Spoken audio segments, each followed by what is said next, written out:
নাস্তিক, কাফের, মুরতাদ, হ্যাঁ, তারপর কি ইসলাম বিদ্বেষী না চাইতে এদের জন্য একটা দুর্দান্ত দুর্দান্ত একটা খবর এই যে হাজির হয়েছে। খবরটা কি? এই যে পাকিস্তানকে দেখে নেব কারা বলছে? আফগানিস্তান, তালেবানরা। কারণ পাকিস্তানে যে 2 দিন আগে কথা নেই বার্তা নেই যে আফগানিস্তানে কাবুলে গিয়ে বোমা টোমা মারছে, এবং তার তো একটা পর্যায়ে পাকিস্তান তো দাবি করলো কত 100-র উপরে নাকি তালেবান হত্যা করছে। এখন শুনলাম যে আফগানিস্তানে পাল্টা হামলা করছে এবং 30-40টা চৌকি নাকি দখল করে ফেলছে।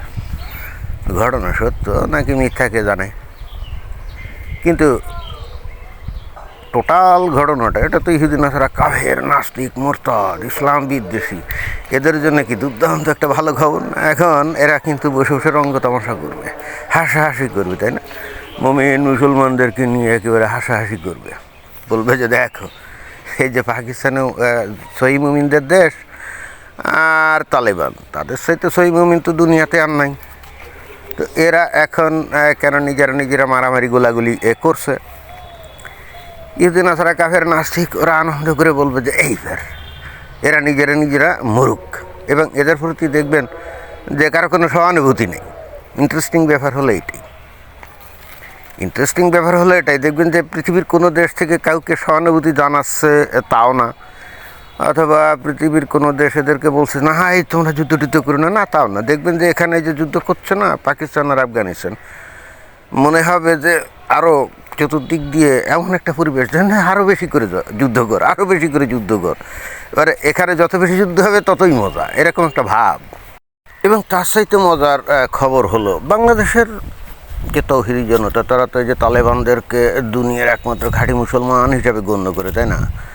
তো তার উপরে যখন পাকিস্তান গিয়ে দেদারসে বোমা হামলা করছে, অনেক তালেবান মারা যাচ্ছে, তখন বাংলাদেশের তৌহিদি জনতা দেখছেন একটা টুটা শব্দও করে না, একটা প্রতিবাদও করে না। তারা একটা সাংবাদিক সম্মেলন করে একটা কিছু বলবে, একটা মিছিল বের করবে, প্রতিবাদ করবে, নইলে একটা প্রতিবাদ মিছিল নিয়ে পাকিস্তানের এমবাসিতে গিয়ে স্মারকলিপি দিবে, তাই না? কিছুই করে না। অথচ এই আফগানিস্তান বাদ দিয়ে বা পাকিস্তান বাদ দিয়ে ওই যে গাজায় যখন ইসরায়েল আর ফিলিস্তিনিরা অর্থাৎ হামাসরা যখন যুদ্ধ করে, তখন ইসরায়েলকে এরাই কিন্তু এই বাংলাদেশে এরা ওই ইসরায়েলি ইহুদিদেরকে চেনেও না, জানেও না, গাজার হামাসদেরকে চেনেও না, জানেও না। বাংলাদেশে ঢাকার রাজপথ একেবারে কেঁপে ওঠে, তাই না? এবং এখন এরাই কিন্তু এই যে নরেন্দ্র মোদী ভারতের, তাই না, গেছে কোথায়? ইসরায়েলে। তো যাইতেই পারে, ইসরায়েলের কাছ থেকে হয়তো এই ভারতের অনেক কিছু পাওয়ার আছে, আর থাকবেই না কেন।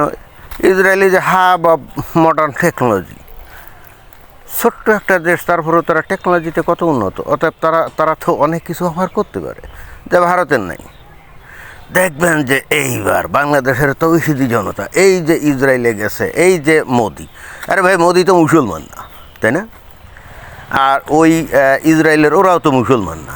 তো এরা মুসলমান না, তো এরা তো একে অন্যের স্বার্থ সংশ্লিষ্ট ব্যবসা বাণিজ্য অর্থনৈতিক উন্নতির কারণে একে অন্যের সাথে দোস্তালি করবে, বন্ধুত্ব করবে, তাই না? সফর করবে, মিটিং করবে, সিটিং করবে, কত কিছু করবে। কিন্তু এটাও এই যে বাংলাদেশের যে তৌহিদি জনতা না, এটা সহ্য করতে রাজি না। এখন দেখবেন যে বাংলাদেশে মিডিয়াগুলোতে বলবে যে দেখো কসাই মোদি ইসরায়েলে গিয়ে কী করে, তাই না? অথচ পাকিস্তানি সহি মুসলমান আর আফগানিস্তানের সহি মুসলমান দুইজন এখন মারামারি গোলাগুলি করছে, একে অন্যকে হত্যা করছে। এ ব্যাপারে কোনো টুটা শব্দ নাই। এখন কথা হচ্ছে যে এই যে টুটা শব্দ করে না, রহস্যটা কি? অন্য ক্ষেত্রে এরা বহুত চিল্লাচিল্লি করে, যেখানে চিল্লাচিল্লি করে আসলে কোনো লাভ নেই। বরং এখন তো মুসলিম দেশগুলো চিল্লাচিল্লি করলে দেখা যেত যে এই যুদ্ধ হতো না, তাই না? না, সেটা তারা করে না। তো এখন এই যুদ্ধের মূল রহস্য কি? মূল রহস্য হচ্ছে যে পাকিস্তান গিয়ে ধামাধাম বোমা মারছে কোথায়? কাবুলে। কেন? তালেবানদের বিরুদ্ধে অভিযোগ কি? অভিযোগ হলো তালেবানরা নাকি ওই যে পাকিস্তানের ওই যে খাইবার পাখতুনখোয়া অঞ্চলে যে টিটিপি আছে না, তেহরিকে তালেবান আর পাকিস্তান তাদেরকে আশ্রয় প্রশ্রয় দেয় এবং এই টিটিপি পাকিস্তানের বিভিন্ন জায়গায় আত্মঘাতী হামলা টামলা চালায় এবং এইটা তালেবান সরকার এটা নাকি স্পন্সর করে, সাপোর্ট দেয়, আশ্রয় প্রশ্রয় দেয়। এই জন্য তাদেরকে শিক্ষা দেওয়ার জন্য কথা নেই বার্তা নেই ধমাধম বোমা মারছে। আচ্ছা দেখেন তো এই হুবহু একই বিষয়ে এই ইসরায়েল আর এই যে গাজার ওই যে হামাস, তাই না? দেখেন যে গাজায় যে হামাস তারা বছরের পর বছর ধরে প্রতিনিয়ত প্রত্যেক দিন কত এই যে রকেট এই যে ইসরায়েলের মধ্যে মারত, কত রকেট ইসরায়েলের মধ্যে মারত। তো তখন গিয়ে ইসরায়েলি বিমান বাহিনী কী করতো, যেখান থেকে রকেট ছোড়া হতো ইসরায়েলি বিমান বাহিনীর সাথে সাথে সেই জায়গাটা ডিটেক্ট করে সেখানে গিয়ে বোমা মারত এবং তাতেই কিন্তু ইসরায়েল হয়ে যেত ভয়ঙ্কর রকম অসভ্য এবং বর্বর। এরপর 7 অক্টোবর 2023 সালে ভোরবেলাতে হাজার হাজার হামাস কী করলো, ইসরায়েলে হামলে পড়লো, 1200-1300 ইসরায়েলিদেরকে মেরে ফেললো। কত আনন্দ, তাই না? তৌহিদি জনতা আনন্দে উল্লাসে মেতে উঠলো এবং আশা প্রকাশ করলো এইবার ইসরায়েল শেষ, ইসরায়েলের আর কোনো অস্তিত্ব নেই, গাজার হামাস তামা করে দিয়েছে, তাই না? এরকমই তো ভাবছিল। কিন্তু যেই ইসরায়েল তাদের পাল্টা ওই আত্মরক্ষার জন্য পাল্টা হামলা চালালো, এইবার গাজা তামা হতে লাগলো, সাথে সাথে ইসরায়েল হয়ে গেল কি ভয়ঙ্কর খারাপ, তাই না? ইসরায়েল হয়ে গেল বর্বর।